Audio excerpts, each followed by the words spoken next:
আচ্ছা, যারা ওয়ান ব্যাংকের স্পেশাল ও ক্যাডার অফিসার পরীক্ষা দিবেন তারা অবশ্যই আমাদের এই প্রশ্নগুলো দেখে নেবেন। 2022 সালের যে প্রশ্ন সেটা আপলোড করা হয়েছে, এখন দিলাম 2018 এবং রাত্রে 2017 সালে প্রশ্ন দেওয়া হবে। এছাড়াও একটা সাজেশনমূলক ভিডিও থাকবে যেটার মাধ্যমে আপনারা এই প্রশ্ন প্যাটার্ন সম্পর্কে ভালো আইডিয়া এবং কমন পাওয়ার পেতে পারেন। তাই অবশ্যই পাশে থাকুন। 1 নম্বর প্রশ্নটা ছিল, the securities broker is an essential link. এই সিকিউরিটিজ ব্রোকারটা হলো গুরুত্বপূর্ণ লিঙ্ক, মানে সংযোগ, এবং the consumer and the stock market. দেখেন এখানে কয়টা এই সিকিউরিটি যে ব্রোকারটা আছে সেটা কয়টার মাঝে মানে সংযোগ করতেছে। এই সিকিউরিটি ব্রোকারটা লিঙ্ক করতেছে কার মাঝে? কনজিউমারের মাঝে। আর একটা হলো, এটা হলো 1 নম্বর, আর একটা হলো স্টক মার্কেট। হ্যাঁ, স্টক মার্কেট। তাহলে এটা হলো 2 নম্বর। তাহলে 1 এবং 2 এটা লিঙ্ক করতেছে দুইটা মাধ্যমের মধ্যে। দুইটার মাধ্যমে লিঙ্ক করলে এখানে বিটুইন হবে, আর 2-এর অধিক হলে এমন হতো। তাহলে ভুলটা হলো এইটা, সি নাম্বারে ভুল। 2 নম্বরে আছে, the sound of speaking language do not always match up with the symbols of written language. মানে কথ্য ভাষার সাথে, কথ্য ভাষার যে সাথে এই লিখিত ভাষার সিম্বলের মিল থাকে না। সবসময় এটা মিল থাকবে না, মানে আমরা যেটা বলি বা যেটা লিখি সেটা সবসময় মিল থাকে না, এটাই বলছে। লিখিত ভাষা হলো রিটেন ল্যাঙ্গুয়েজ। হ্যাঁ, রিটেন ল্যাঙ্গুয়েজে কি আছে? ভার্বের পাস্ট পার্টিসিপল ফর্ম। কিন্তু এখানে কি দেওয়া? Speaking language. আসলে আমরা জানি কথ্য ভাষাকে স্পোকেন ল্যাঙ্গুয়েজ বলা হয়। তাছাড়াও যদি আমরা না জানি, আমরা যদি প্যারালালিজমটাও দেখি, এখানে আছে রিটেন ল্যাঙ্গুয়েজ, সেই অনুসারে এটা স্পোকেন ল্যাঙ্গুয়েজ হবে। হ্যাঁ, স্পোকেন। স্পোকেন ল্যাঙ্গুয়েজ হলো কথ্য ভাষা, আর রিটেন ল্যাঙ্গুয়েজ হলো লিখিত ভাষা। তাহলে ভুলটা হলো এ নম্বরে। 3 নম্বর আছে, walking reduces depression and anxiety, lessen stress, self-esteem is raised and increases energy. আচ্ছা, এটা খুব সুন্দর। আবারও প্যারালালিজমের প্রশ্ন। আমরা কিন্তু ওই 24 সেটের মধ্যে অনেক প্যারালালিজম পেয়েছিলাম। হ্যাঁ, এখানেও কিন্তু প্যারালালিজম পাচ্ছে। যে দেখেন, ওয়াকিং, ওয়াকিংটা কি করতেছে? রিডিউসেস করতেছে। হ্যাঁ, কি আছে দেখেন, ভার্বের সাথে অ্যাডজেক্টিভ আছে। তাহলে এটা হলো ভার্ব, এটা হলো কি নাউন, এটাও হলো নাউন। মানে ডিপ্রেশন এবং অ্যাংজাইটি দূর করতেছে কি? রিডিউসেস। আবার দেখেন এখানে সেম লেসেন্স আছে, অ্যাডজেক্টিভ হইছে ভার্বের সাথে, এটা কি করতেছে? Lesson stress. তাহলে এটা হলো ভার্ব এবং এটা হলো নাউন। ভার্বটা কি করতেছে? স্ট্রেস দূর করতেছে। কিন্তু এইখানে তাহলে কি আছে? ভার্ব নাউন আছে, এখানেও ভার্ব নাউন আছে, কিন্তু এই self esteem is raised. Self এস্টিমটা হলো আত্মমর্যাদা, যেটা নাউন হিসেবে ব্যবহার করা যায়, ইজ রেইজড, কিন্তু এখানে উল্টা রয়েছে। কারণ পরেরটাও দেখেন, এই যে ইনক্রিজ এনার্জি, ইনক্রিজ হলো ভার্ব, এস আছে, পরে হলো এনার্জি, কিন্তু এখানে উল্টাটা আছে। তাহলে এখানে যে রেইজটা হবে, এখানে রেইজেস, RISES, রেইজেস, পরে হলো সেলফ এস্টিম। সেলফ এস্টিম মানে এই যে আগের সেন্টেন্সে রিডিউস আছে, পরে হলো ডিপ্রেশন, সেমি যে লেসেন্স স্ট্রেস, পরে পরেরটা আছে ইনক্রিজ এনার্জি, সেই অনুসারে এই ভার্বটা আগে হবে, রেইজেস হবে, তারপরে সেলফ এস্টিম হবে। রেইজেস কেন হলো? কারণ সবগুলোতেই এস যোগ করা হয়েছে, সো এটা তো রেইজেসই হবে প্যারালালিজম অনুসারে। 4 নম্বর বলছে, it is essential that commercial fishing has large show of fish of one species within reach market. এখানে দেখেন একটা কমন প্যাটার্ন। হ্যাঁ, এই যে এসেন্সিয়াল আছে, আমরা আমাদের যখন পিন পয়েন্ট প্র্যাকটিস হয়েছে তখন আমরা 14 বা 15 প্র্যাকটিস আমরা বলছিলাম, বা আমার হয়তো মনে নাই, অবশ্যই বলেছি, কিন্তু কোনো প্র্যাকটিস আমার মনে নেই সঠিক। এসেন্সিয়াল বা নেসেসিটি, এই টাইপ অনেকগুলো সাবজেক্টিভ মোড আছে, বা সাবজেক্টিভ ভার্ব আছে, বা সাবজাংটিভ এক্সপ্রেশন আছে, সেগুলোর পর সবসময় ভার্বের বেস ফর্ম বসে। কিন্তু এই যে হ্যাজটা যে আছে, এটা হলো কনজুগেট ফর্ম। তাহলে এটার এই সাবজাংটিভ অনুসারে এই হ্যাজের যে বেস ফর্ম আছে সেটা হবে এখানে হ্যাভ। তাহলে এই ভুলটা ছিল এখানে।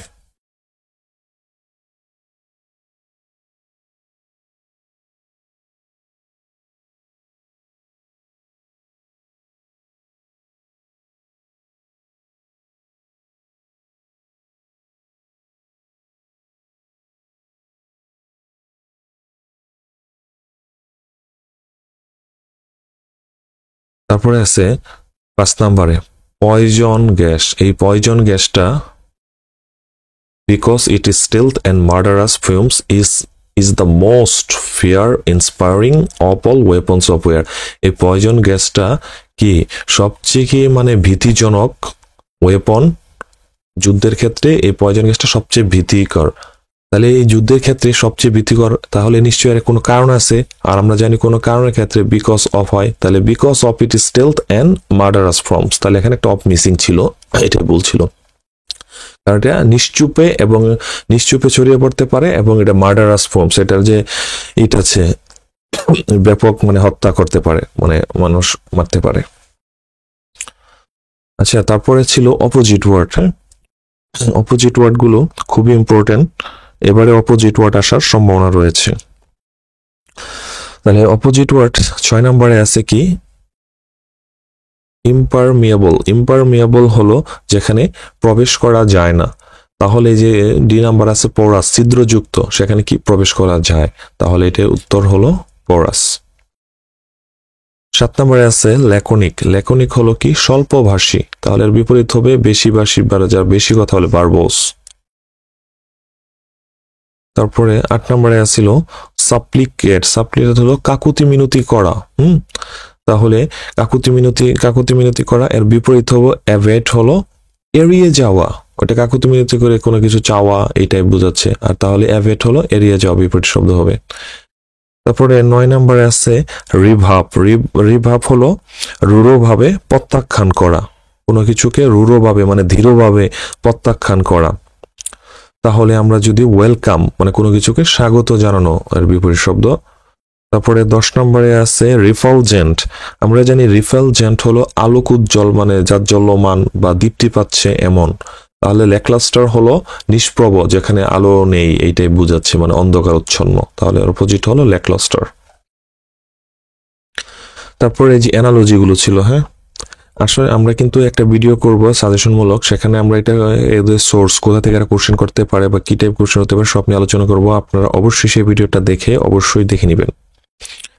আচ্ছা, এই যে 11 নম্বরটা আছে অ্যানালজি, প্লামেট আর একটা ফল। আমরা জানি কোনো কিছু প্লামেট অর্থ হলো কত, প্লামেট অর্থ হলো পড়ে যাওয়া, আর ফল অর্থ হলো পড়ে যাওয়া বা পতন হওয়া। কোনো কিছু ফল করাকেই সেটাকেই কি বলা হয়, প্লামেট বলা হয়। ফল মানে হলো পতন হওয়া, কোনো কিছু পতন হলে সেটা প্লামেট মানে পড়ে যায়। তেমনি এখানে আছে টার্ন। টার্ন হলো ঘোরা, আর সোয়ার্প হলো কোনো দিকে।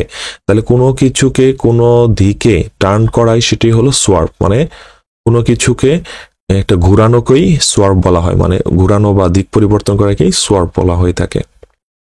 আচ্ছা, এই যে টেক্সট আছে আর একটা হলো এক্সটেম্পোরাইজ। এক্সটেম্পোরাইজ হলো এই টেক্সট না দেখে ভাষণ দেওয়াটাই হলো এক্সটেম্পোরাইজ, মানে কোনো টেক্সট মুস বা কোনো লেখা দেখবে না এবং লেখা দেখা ছাড়াই যে ভাষণটা দেয় সেটাকে এক্সটেম্পোরাইজ বলা হয়ে থাকে। তেমনি স্কোর হলো স্বরলিপি, আর ইম্প্রোভাইজ হলো আবৃত্তি করা। এই স্বরলিপি না দেখে যে আবৃত্তি করা হয় তাকে ইম্প্রোভাইজ বলা হয়, তাহলে উত্তর হলো এটা। 13 নম্বরটা আছে ট্রান্সগ্রেশন, আর একটা হলো ট্রান্সগ্রেশন, একটা হলো মোরালিটি। ট্রান্সগ্রেশন হলো পাপ বা অপরাধ।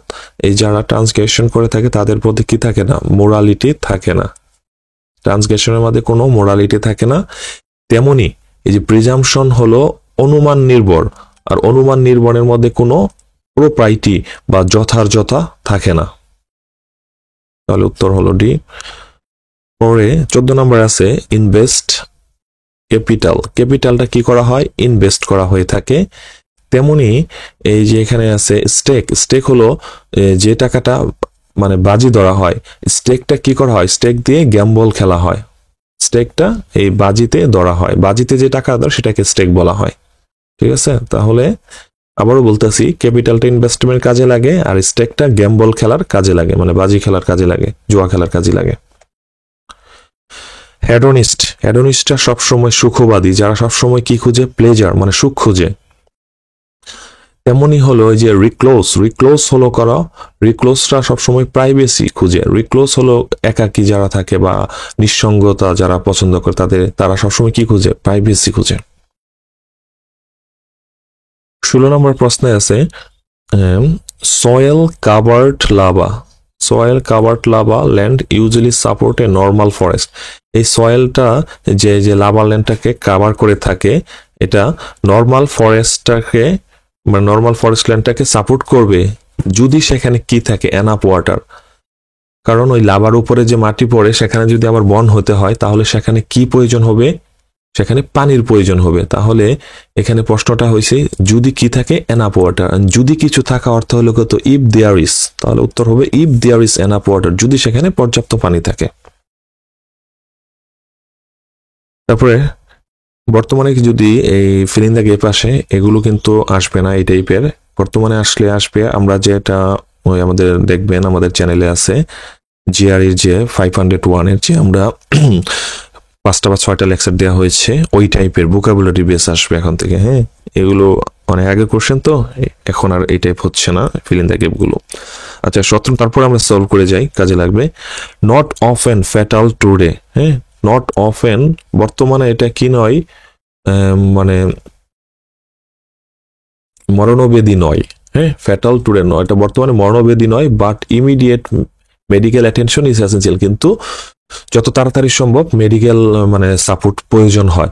কিন্তু বর্তমানে এটা কোন কি ফ্যাটাল টুডে নয়, বর্তমানে কোনটা মরণবেদী নয়। এখানে যেহেতু বলছে রেটাল স্নেকের বাইট, তাহলে নট অফেন ফ্যাটাল টুডে কোনটা বর্তমানে মরণবেদী নয়, তাহলে একটা বার্বের প্রয়োজন আছে। তাহলে আমরা এই যে বার্বটা আমরা দেব, এই যে বি বার্ব আছে, not often is a rattle snake bite fatal today. Rattle স্নেকের বাইটটা বর্তমানে এটা মরণবেদী নয় বা মারাত্মক নয়, কিন্তু এটার ইমিডিয়েট মেডিকেল অ্যাটেনশন প্রয়োজন আছে। তারপরে আছে 18 নম্বর বলছে স্প্রে ক্যানটা প্রডিউস করে অ্যান এরোসল, এটা একটা এরোসল তৈরি করতে পারে বা হুইচ ইজ এর পরে আমরা জানি সাধারণত বি ভার্বের পরে যদি আর্টিকেল আসে, আর্টিকেলের পরে আমরা জানি যদি একটা ওয়ার্ড থাকে তাহলে নাউন হয়, দুইটা ওয়ার্ড থাকলে অ্যাডজেক্টিভ প্লাস নাউন, তিনটা ওয়ার্ড থাকলে অ্যাডজেক্টিভ এ প্লাস অ্যাডভার্ব প্লাস হলো অ্যাডজেক্টিভ প্লাস হলো নাউন।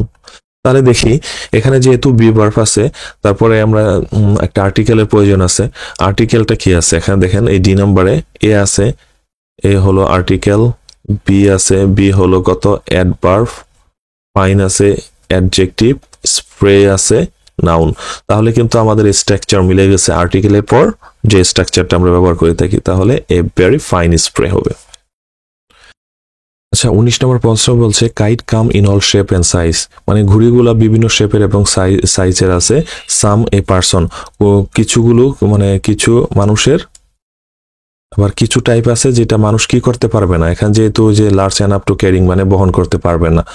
হ্যাঁ, তাহলে আমরা জানি এখানে যেহেতু এনাফ ইউজ করা হয়েছে, তাহলে এনাফের একটা স্ট্রাকচার আছে। এনাফটা সবসময় অ্যাডজেক্টিভের সাধারণত পর বসে থাকে, তাহলে মনে রাখতো অ্যাডজেক্টিভের পর এনাফ বসবে। তাহলে এনাফ আছে কোথায় দেখি আমরা, এইখানে আছে এই যে এনাফ, কিন্তু কেয়ারিং আছে। হ্যাঁ, তাহলে পরে দেখি যে লার্জ হলো অ্যাডজেক্টিভ, এনাফ আছে, ঠিক আছে। কিন্তু এনাফের পর আরেকটা কন্ডিশন হলো এটা 2 প্লাস বি ভার্ব হবে, কিন্তু এখানে কেয়ারিং আছে, তাহলে এটা হবে না। এনাফ আগে আছে, আর এনাফ যদি ফার্স্টে বসে যায় তাহলে পরবর্তীতে নাউন বসবে, কিন্তু এখানে এনাফের পরে অ্যাডজেক্টিভ আছে, তাহলে এটা হলো না। অ্যাডজেক্টিভের পর এনাফ হবে। এখানে দেখেন অ্যাডজেক্টিভ আছে, তারপর এনাফ আছে এবং টু আছে এবং ভার্বের বেস ফর্ম আছে। আচ্ছা, তাহলে এটাকে আমরা রাইট ধরতে পারি আমাদের স্ট্রাকচারে, যে অ্যাডজেক্টিভ এনাফের স্ট্রাকচার অনুসারে। 20 নম্বর বলছে type of investment go up or down in value at same time. Dash type of investment গুলো বাড়তেছিল এবং ভ্যালুটা বাড়তেছিল এবং কমতেছিল সেম টাইমে। এখন এখানে আমরা অনেক কিছুই দিতে পারি, যেহেতু আমাদের 4টা অপশন দিয়ে আসে, তাহলে আমরা 4টা যাচাই করে দেখবো কোনটা যায়। নট টাইপ অফ ইনভেস্টমেন্ট না, এখন ইনভেস্টমেন্টটা কোন ইনভেস্টমেন্ট টাইপের বলতে টাইপ অফ ইনভেস্টমেন্ট আমরা জানি না, হয়তো সবগুলো বলতেছে, হয়তো স্পেসিফিক কিছু, হয়তো নট, কিন্তু আমরা এখানে নট দিলে কোনোটাই হচ্ছে না, তাহলে এটা যাবে না। Not only type of investment go up, শুধুমাত্র টাইপ অফ ইনভেস্টমেন্ট, এটাও যাচ্ছে না, কারণ টাইপটা কোন টাইপ এটা দেওয়া নাই। আমরা এই টাইপ, যেই টাইপটা এটা আমরা বসাতে হবে। এই যে নট অল, এটাই উত্তর, কারণ কি নট অল টাইপস, এখন যেহেতু টাইপস বলছে তাহলে সব টাইপগুলোই কি করতেছে, not all type investment go up for down in value in the same time, সব টাইপ ইনভেস্টমেন্টগুলোই একই সময়ে বাড়তেছিল না এবং কমতেছিল না।